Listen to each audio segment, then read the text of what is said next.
Namaskar, myself Rahul Mahata.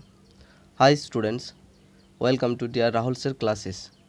I think all of, all of you are very well. Without wasting our time, let's start today's topic. Today's topic is notice writings.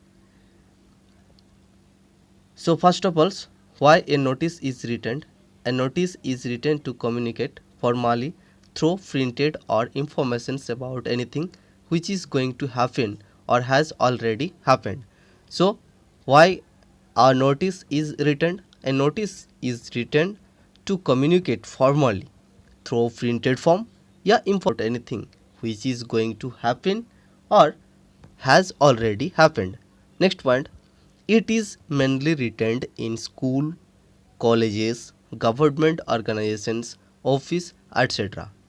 Understood? It is mainly written in school, government organizations, office, etc. Next point, it is written to give information for event, a cultural meeting, change in rule and regulations, declarations of holidays, lost and found, etc. Understood? One second. Why a notice is written? Understood?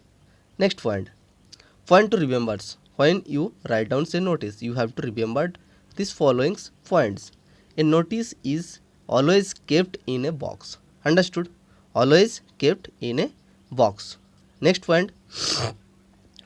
Never use of pronouns. Any kind of pronoun we cannot use when you write any kind of notice.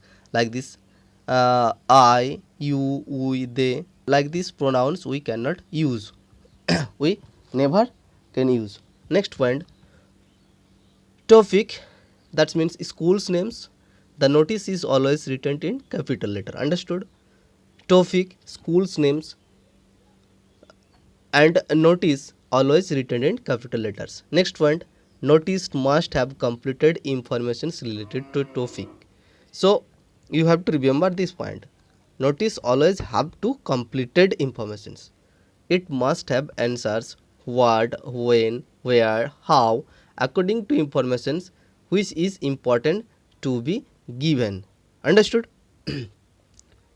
Next,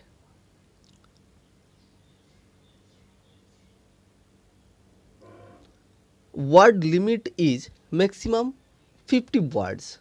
As usually notice having say 5 marks questions, and it always NCERT syllabus, it carries 5 marks. So you can write a notice, word limit is maximum 50 words. It's okay. So now you look and be concentrated on this format of a notice, how we can write a notice in examinations, any kind of questions. So first of all, you have to draw a box in your face. You have to draw a box in your face. After that, school names, like this Mithila Vidyapit schools. After that, just downs, you have to write down notice. Understood? And all are having say capital letters. School names, Mithila Vidyapit schools, it will be capital letters. And just downs, you have to write down notice. Understood? And left sides, date, left side, date, uh, issues date, when your notice will be issued, this issue date have to written. Understood? And after that, heading, it will be shifted in middle of this page. Heading always, it will be write in a capital letters. And after that, content, contents just like this thing, you have to write down continuously. They are having say no paragraphs, and you have to write down a notice with full informations, complete informations. They are having say any kind of confusion, questions will be not theirs. And after last ones, you have to write down signatures, who prescribes, gives this notice, have to signatures. And after down, he or she have to write his or her name and designations post. Understood? This is the format of notice. Understood? So very simple things. Okay,